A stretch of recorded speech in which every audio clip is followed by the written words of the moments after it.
unfortunately, what kind of where it stands right now. Some people may be joining as we go here. Okay. Well, if everyone is okay with it, I think we should start. So I call this meeting of the Ramsey Washington Suburban Cable Commission to order.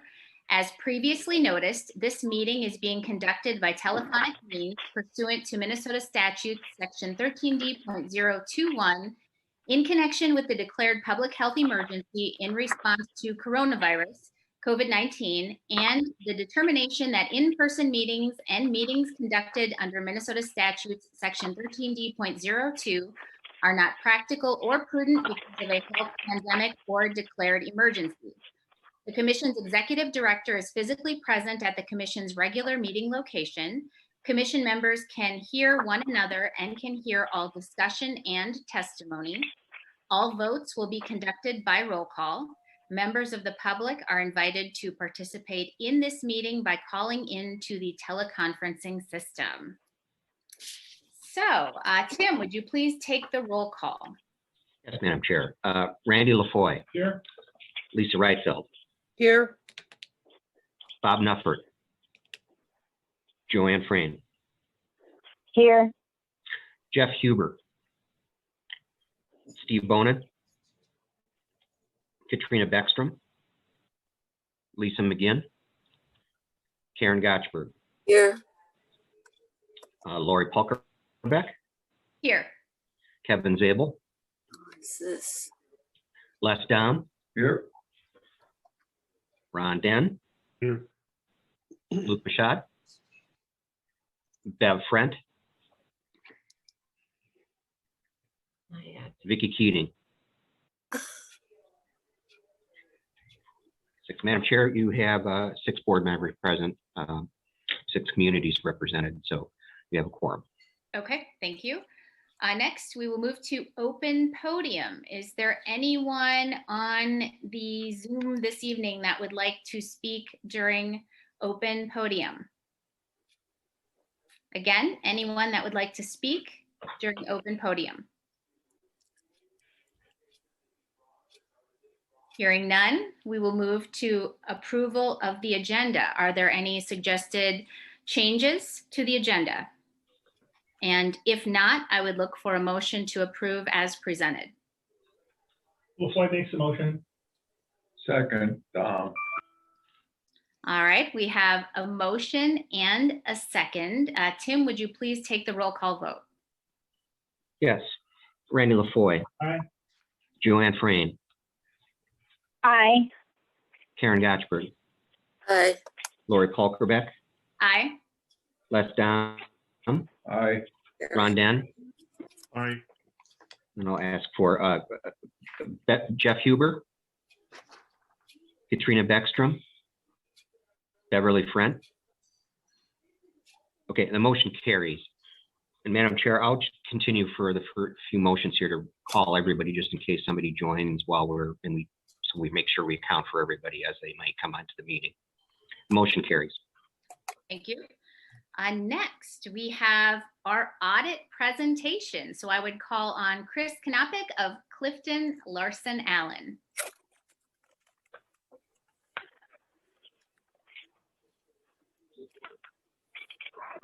Good evening. I think everybody should be able to see my screen. I think maybe not. Let's see here. Let me try this again. I don't think you saw the right screen. Should be.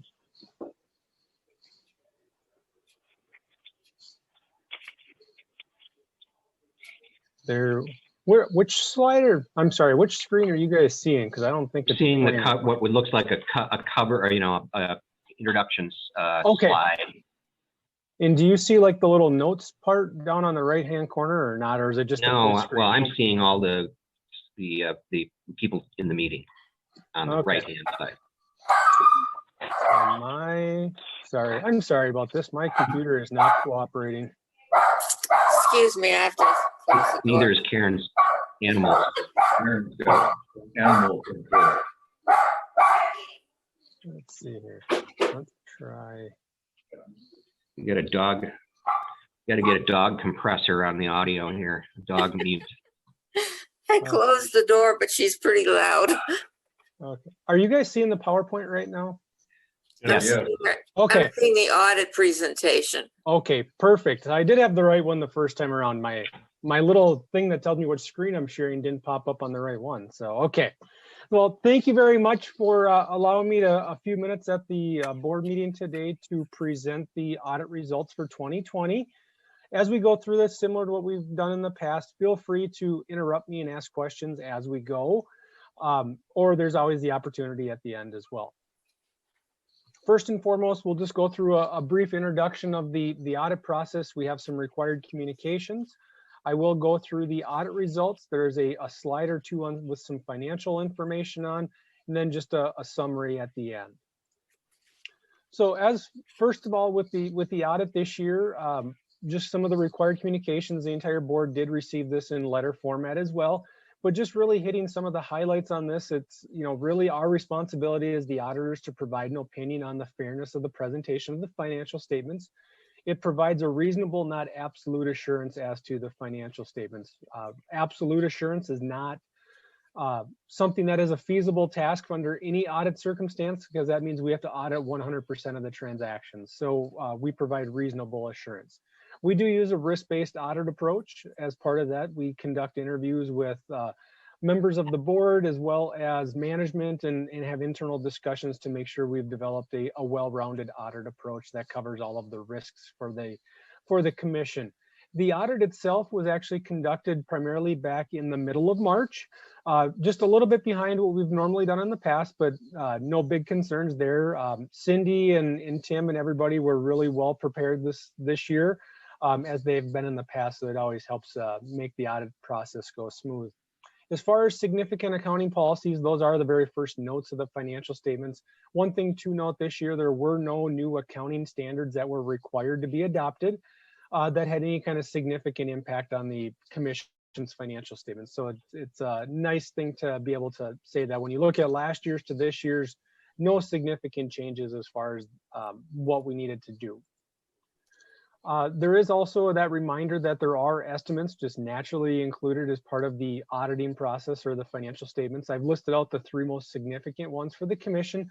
Those are the same estimates that we've used, that we've had in the past, and really our responsibility for those is to make sure they're reasonable, and management hasn't tried to influence them or make them more significant or smaller or anything like that.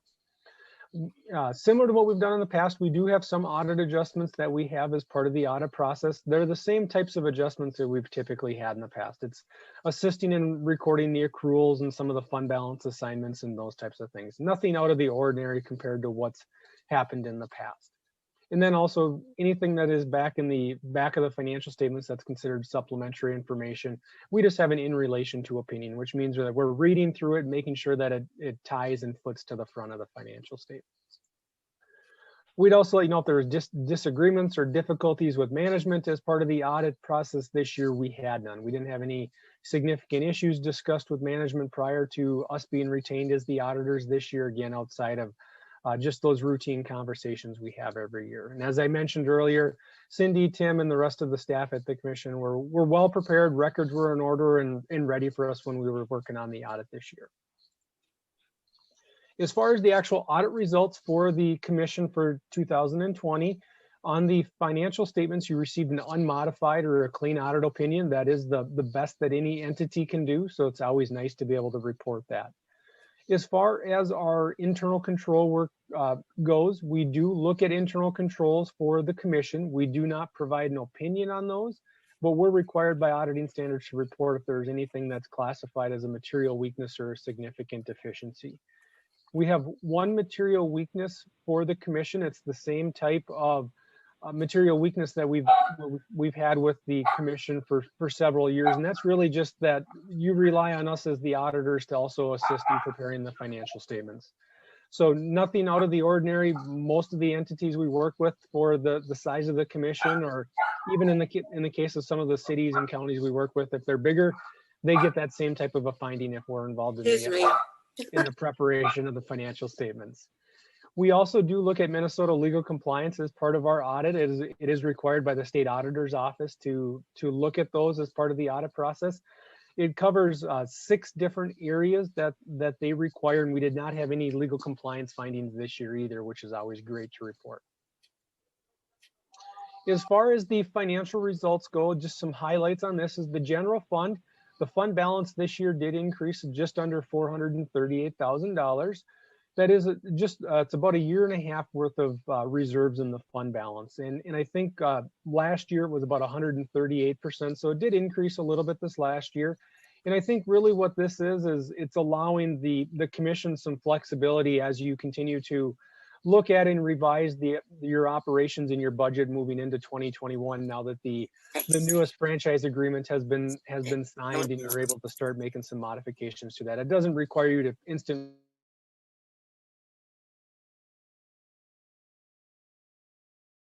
to be able to think through those and make sure you have a good plan in there.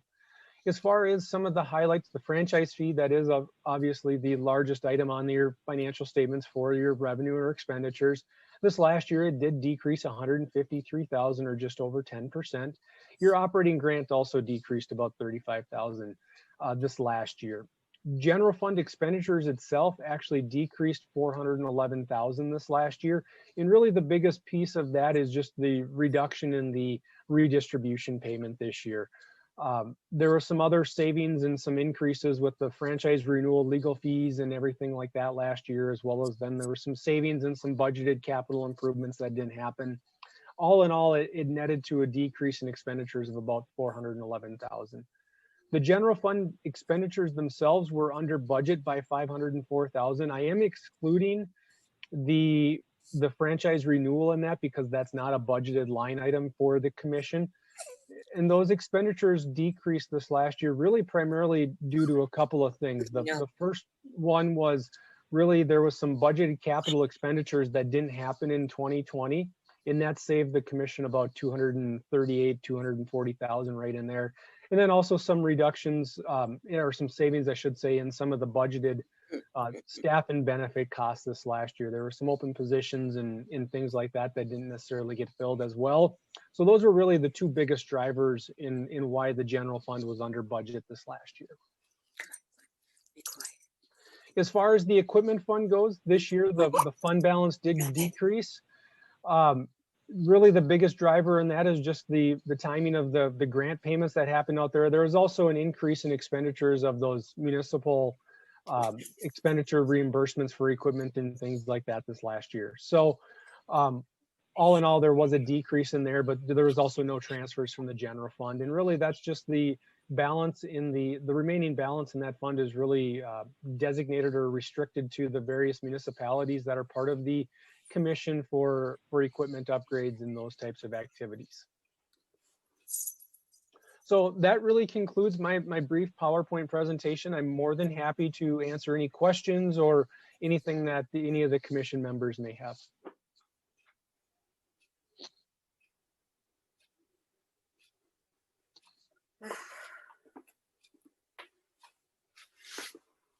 Are there any questions or comments at this point? Madam Chair, I would point out that as part of the audit, of course, there's always a calculation made by the auditor of the excess franchise fees. And that's reflected in the packet materials as a total of $594,000. And that's the amount that then is divided proportionally among the member cities. And you have a calculation of all of that on the very last, I think it's the very last page of that part of the packet, that section of the packet. And it reflects the amount for each community. And as part of tonight's approval of this, we would issue checks in those amounts to those communities.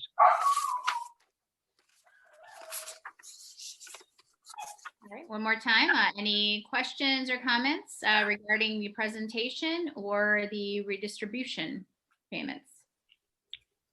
And if not, I would look for a motion to accept the audit report and authorize the redistribution payments to cities as presented. So move, Karen Gotchberg. Second, Les Dom. All right, we have a motion by Karen and a second by Les. Further discussion? Hearing none. Tim, would you please take the roll call vote? Yes, Madam Chair. Randy LaFoy, Aye. Joanne Frame, Aye. Jeff Huber. I see Jeff is on. Aye. Can you hear me? Oh, yes, got you now. Thank All you. right. Jeff Huber, Katrina Beckstrom, Karen Gotchberg, Aye. Lori Polkerbeck, Aye. Les Dom, Aye. Ron Den, Aye. and Beverly Friend. $2 million. Motion carries, Madam Chair. All right, thank you. Then we'll move on to the consent agenda. Any questions or comments regarding anything listed under the consent agenda? And if not, I would look for a motion to approve as presented. What's this guy do for a living? So moved. Jeff Huber. LaFoy seconds. All right, we have a motion by Jeff and a second by Randy. Tim, would you please take the roll call vote? Yes, Madam Chair. Randy LaFoy, Aye. Joanne Frame, Aye. Jeff Huber, Aye. Karen Gotchberg, Aye. Lori Polkerbeck, Aye. Les Dom, Aye. and Ron Den. Aye. Motion carries, Madam Chair. Thank you. Then we'll move on to reports. I have nothing as the chairperson, so we'll move on to treasurer. Ron, do you have anything to report? You have everything in your packet for the claims for last month. So you've had that for review. Finance and Personnel Committee did meet. We're working on the 2022 budget. And later on in the agenda, we will be talking about 2021 budget revisions. So unless anybody's got questions, that's what's going on. Any questions for Ron? Thank you, Ron. Then we'll move on to our executive director, Tim. Thank you, Madam Chair, Commission members. I'll be brief since most of what I have to contribute is in the other items in the agenda, but I think since your last full meeting, all of the municipalities have now, of course, approved the new franchise, adopted it, and Comcast signed on to it. And so there are signed originals. The cities each have a set of signed originals. And we've retained a set for our office, and of course Comcast has a set of signed originals as well. So that's all done. We're into, I guess, the implementation phase, which has various legal and technical and financial elements that begin to click in now that the new franchise is in place. And I've had meetings with Comcast to kind of talk about that and try to anticipate what each party is going to be doing in relative to any of those new things, and so that we minimize any kind of problems and surprises that come along the way. So that seems to be moving forward, and it's the final step in terms of the renewal process is on the agenda under unfinished business, which is has to do with the adopting a resolution that closed the formal renewal proceeding. So that really concludes kind of the franchise renewal piece. Otherwise, I think the question about returning to in-person meetings is something that we'll be talking about, with commission leadership and kind of see when folks want to resume that.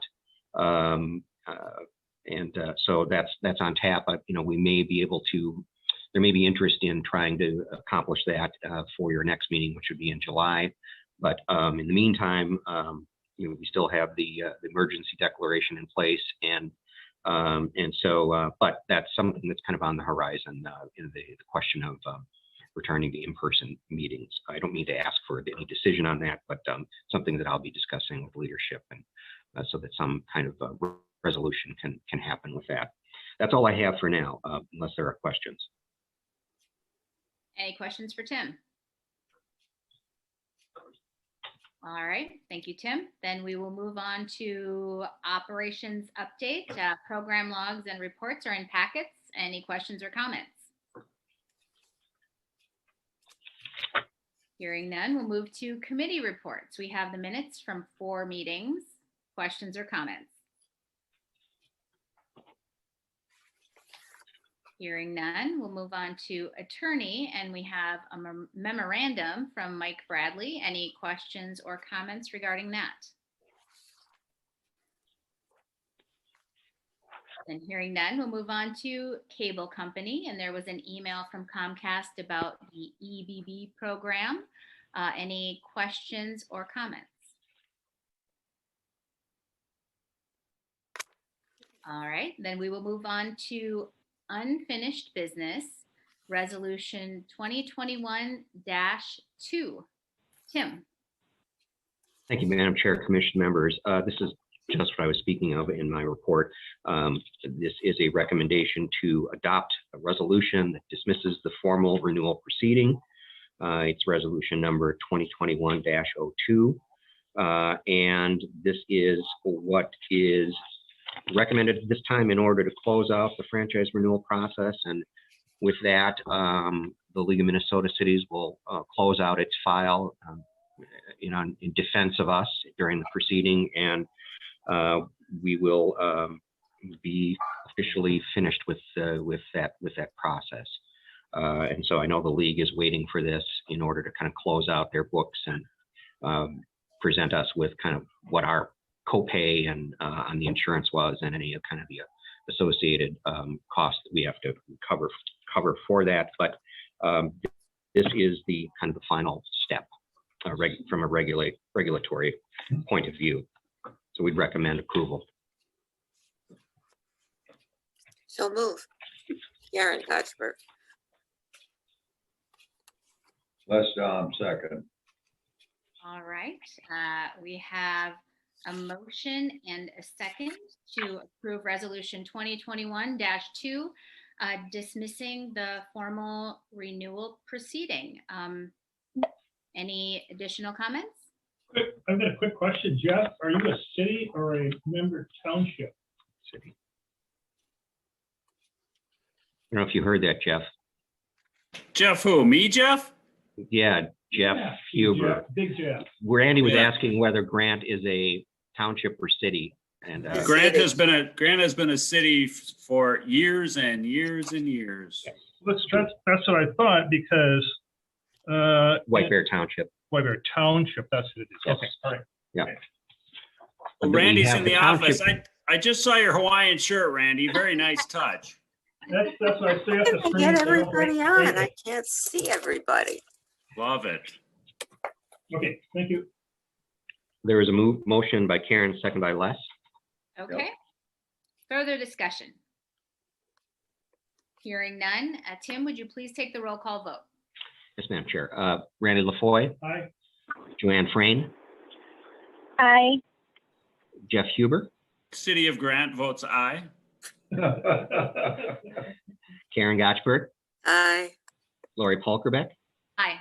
The heck? Les Dom, Aye. Ron Den. Township of White Bear votes aye. I'm going to call Katrina Beckstrom just in case she's on. And Bev Friend. Okay, Madam Chair, the motion carries. Okay, thank you. Then, under new business, we have recommendation for 2021 budget revision. Tim. Yes, Madam Chair, thank you. As Ron mentioned, the Finance Committee has met several times to review the budget relative to the new franchise that went into effect April 1st. While the outcome of that new franchise was, we feel better than what other jurisdictions were able to achieve, the outcome is reduced relative to PEG resources, compared to what we had been doing under the previous franchise, and that was to some extent expected. And so the committee met and to try to kind of review that, contend with that, they reviewed that. And another element that they reviewed is sort of the nature of the PEG revenues under the new franchise. That's sort of changed, and it's more restricted toward capital, what are known as capital expenditures, and less so than relative to operating expenses. So all of this requires adjustments, including the committee feels the contraction of PEG personnel. The Finance Committee is recommendations you see in your packet is intended to address this in the 2021 budget.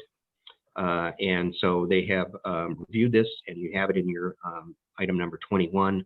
And so there are really 4 components to it. Number 1 is to approve the modifications to non-personnel line items as is included in the attachment to that. Number 2, to approve the elimination of 2 vacant full-time PEG producer positions. They're currently vacant. Number 3 is to authorize the executive director in consultation with commission chair and commission treasurer to eliminate up to 3 additional PEG positions, and with the objective that to address the budget shortfall but minimize the negative impact on the scope of services and programming that we currently provide to our clients. And finally, then to authorize staff in consultation with the commission treasurer to modify the bookkeeping to incorporate the proper tracking and reporting of these changes in our revenues and expenses. And it will require a separate tracking because we're moving from an operating grant concept in our PEG funding that's provided to us to a PEG fee. As I said, there's restrictions to how that can be used. And so some new categories of expense will need to be put into place. Some of this involves sort of transferring out of our operating budget expenses that are purely capital or that we could use the funding for, such as the rent. Rent is regarded as a capital expense because it's part of facilities that are required. We can get a lot into the weeds on this, and we have in the Finance Committee area, but they feel that these objectives at this time are in best interest of the commission to move forward and resolve the financing question for 2021. Of course, in about a month, there'll need to be a 2022 budget, as Ron mentioned. There's continuing discussion about development of that, and so this is really a step that applies to 2021 at the moment. So you have the recommendation before you. Okay, thank you. Any questions or comments?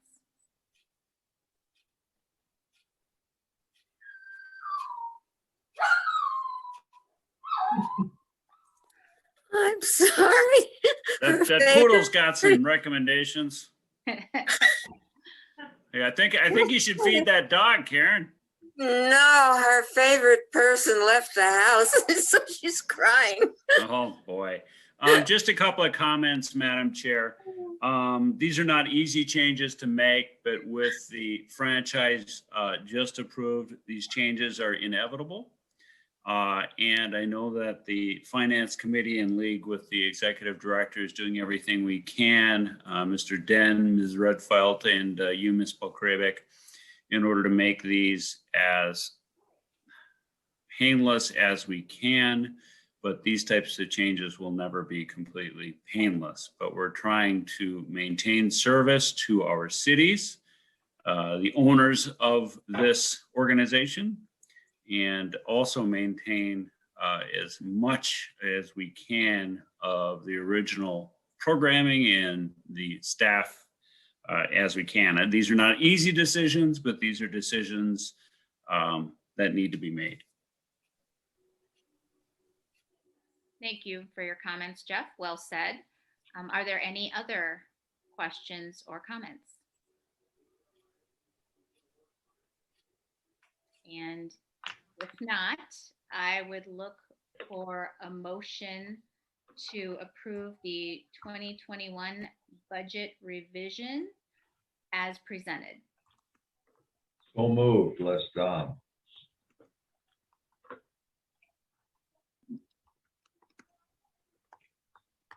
Les Dom moved. I'll second it, LaFoy. We have a motion by Les and a second by Randy. Further discussion? Hearing none. Tim, would you please take the roll call vote? Yes, Madam Chair. Randy LaFoy, Aye. Joanne Frayne, Aye. Jeff Huber, Aye. Karen Gotchberg, Aye. Lori Polkerbeck, Aye. Les Dom, Aye. Ron Den, Aye. Beverly Friend, Katrina Beckstrom. Okay. Madam Chair, the motion carries. All right, thank you. At this point, I would look for a motion to adjourn. So moved, Les Dom. LaFoy seconds. We have a motion by Les and a second by Randy. Tim, would you please take the roll call vote? Yes, Madam Chair. Randy LaFoy, Aye. Joanne Frayne, Aye. Jeff Huber, Aye. Karen Gotchberg, Aye. Lori Polkerbeck, Aye. Les Dom, Aye. Ron Den. Aye. Madam Chair, the motion carries. All right. Well, thank you all and have a good night. Good night, everyone. Thanks, Lori. Thank you. Thank you. Bye-bye. Bye. Oh, well, now there's somebody else. It's Okay, what do I do now?